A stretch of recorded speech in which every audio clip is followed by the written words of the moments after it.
Hello friends, कैसे हो आप सब। उम्मीद है कि बिल्कुल खैरियत से होगे। दोस्तों, आज हम बात करेंगे रूह हिला देने वाली कुछ चीजों के मुतालिक। अरे नहीं, हम जिन भूत चुड़ैलों की नहीं, बल्कि एक ऐसी खौफनाक मेडिकल कंडीशन की बात करेंगे जिससे हम सब गुजर सकते हैं, और वो है कोमा, जिसे बेहोशी कहे या कुछ लोगों की तरह आर्जी मौत। क्योंकि कोमा में चले जाने वाला मरीज किसी किस्म का कोई रिएक्शन नहीं देता। वो हमारी इस दुनिया और नजर न आने वाले दूसरे जहां के दरमियान लटका और बिल्कुल एक डेड बॉडी की तरह पड़ा रहता है। फर्क सिर्फ इतना होता है कि उसकी नब्ज चल रही होती है। कोमा में चले जाने वाले कुछ लोग तो कई साल इसी हालत में पड़े रहते हैं और डॉक्टर्स उनके बारे में कुछ नहीं बता सकते कि ये कभी होश में आएंगे भी या नहीं। मगर इसके बावजूद बाज़ औक़ात मिरेकल्स भी होते हैं, और वॉइस डेली की आज की वीडियो में हम कुछ ऐसे ही वाकयात आप तक पहुंचाएंगे। लेकिन हमेशा की तरह वीडियो शुरू करने से पहले हमारी मेहनत का रिवॉर्ड एक लाइक की सूरत में जरूर देना, और नए आने वाले दोस्त रेड बटन पर क्लिक करके सब्सक्राइबर्स बन जाना, ताकि ऐसी इंफॉर्मेटिव वीडियोस आपको रेगुलर मिलती रहें।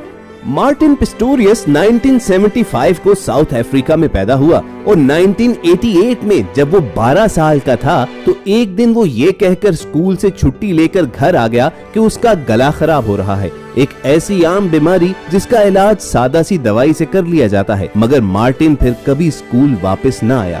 उसकी हालत दिन ब दिन खराब होती गई और डॉक्टर्स उसकी पुरसरार बीमारी के मुतालिक कुछ न जान सके। चंद ही दिन के अंदर अंदर उसे अपनी बॉडी पर बिल्कुल कंट्रोल न रहा और वो सारा वक्त सोया ही रहता। जल्द ही उसकी मेमोरी भी चली गई और देखते ही देखते कुछ दिन के बाद मार्टिन कोमा में चला गया। कुछ देर तक मुख्तलिफ बीमारियों के गेस्ट लगाकर डॉक्टर्स ने उसका इलाज करने की कोशिश तो की, मगर जल्द ही उन्होंने ये कहते हुए हार मान ली कि मार्टिन का राब्ता हमारी इस दुनिया से टूट चुका है। लेकिन अगर किसी ने हार ना मानी तो वो थे मार्टिन के पेरेंट्स, जो उसे घर ले आए कि चाहे उसके बचने की उम्मीद कम जरूर है मगर खत्म तो नहीं हुई ना।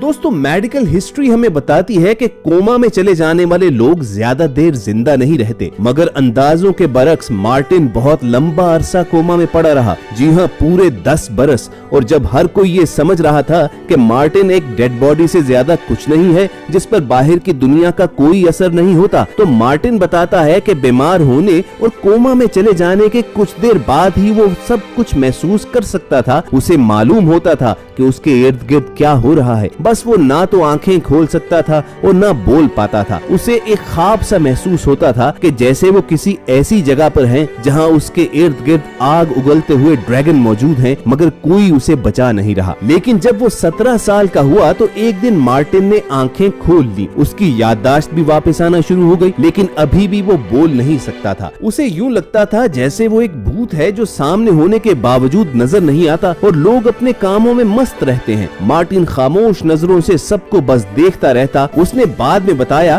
कि उस वक्त वो चीख कर सबको अपनी मौजूदगी का एहसास दिलाना चाहता था, लेकिन लोगों तक उसकी आवाज कैसे पहुंचती जो बाहर ही नहीं निकलती थी। तब ये सोचकर उसकी रूह हिल गई कि उसे बाकी जिंदगी इसी तरह गुजारनी होगी कि वो सब देख और सुन सकेगा मगर कुछ बोल नहीं सकेगा। और फिर जब एक दिन उसने अपनी रोती हुई माँ को मायूसी के आलम में ये कहते हुए सुना कि वो ये चाहती है कि ये सब खत्म हो जाए तो बेहतर है, तो वो जीते जी ही मर गया। लेकिन फिर भी अपनी माँ पर उसे गुस्सा इसलिए न आया क्योंकि वो जानता था कि वो ये सब खुद को कोसते हुए बोल रही थी कि वो अच्छी माँ ना बन सकी कि अपने बेटे की कोई मदद ही कर सके। मगर एक शख्स जो आखिर तक मार्टिन के साथ जुड़ा रहा वो था उसका बाप, जो रोजाना उसे खाता पिलाता नहलाता हत्ता के मालिश भी करता था। मार्टिन याद करता है कि उस वक्त अपने बाप की आंखों में देखते हुए वो जोर जोर से चिल्लाता था कि मैं यही हूँ आपके सामने, मुझे देखिए।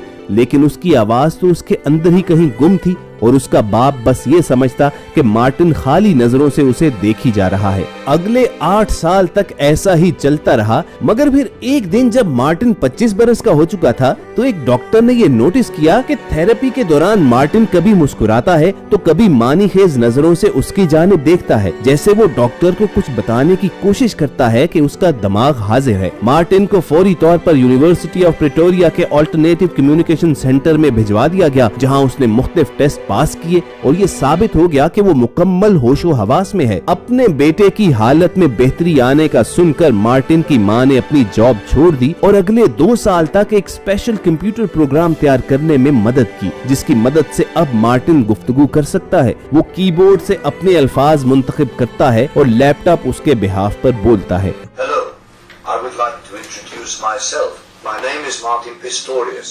लेकिन दोस्तों, कम्युनिकेशन करने के काबिल हो जाने पर मार्टिन मुतमईन होकर बैठ नहीं गया, बल्कि उसने सबसे पहले अपनी तालीम मुकम्मल की और फिर एक वेब कंपनी में उसे डिजाइनर की जॉब भी मिल गई। साथ ही साथ उसकी थेरेपी भी जारी रही, जिसका असर ये हुआ कि जल्द ही उसके फेस एक्सप्रेशन वापस आ गए और वो अपर बॉडी मूवमेंट के भी काबिल हो गया। 2008 में उसकी मुलाकात अपनी बहन की दोस्त जोआना से हुई। जल्द ही ये दोस्ती मोहब्बत में तब्दील हो गई और 1 साल के बाद शादी करके वो हंसी खुशी यूके में रहने लगे। 2011 में मार्टिन पिस्टोरियस की किताब घोस्ट बॉय पब्लिश हुई, जिसमें उसने अपने तमाम एक्सपीरियंसेस बताए जब वो अपनी बॉडी के अंदर ही लॉक था। मार्टिन का कहना था कि ये बेहद जरूरी है कि आपके पास जो कुछ कुदरत का दिया हुआ है उस पर शुक्र अदा किया जाए, दूसरों से हमदर्दी रखी जाए, कभी भी मोहब्बत की ताकत को अंडर एस्टिमेट न किया जाए और सबसे बढ़कर कभी हौसला न हारा जाए।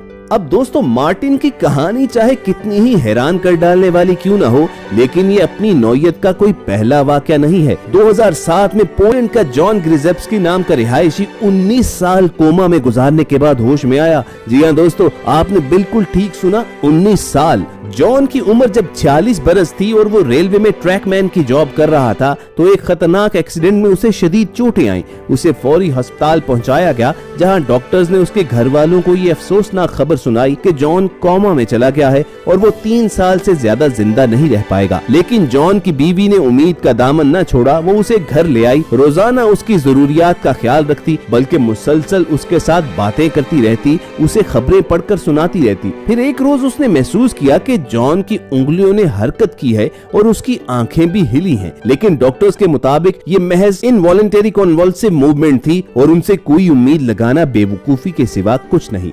मगर फिर एक रोज कुदरत ने डॉक्टर्स को गलत साबित कर डाला और 12 अप्रैल 2007 को जॉन मुकम्मल होश में आ गया। 19 साल पहले जब जॉन कोमा में गया था तो उसके 4 बच्चे थे और उसके मुल्क पोलैंड में क्यामत का इकोनॉमिक क्राइसिस चल रहा था। गुर्बत ने हर तरफ पंजे गाड़े हुए थे, लेकिन जब उसे होश आया तो उसके इर्द गिर्द की दुनिया ही बदल चुकी थी।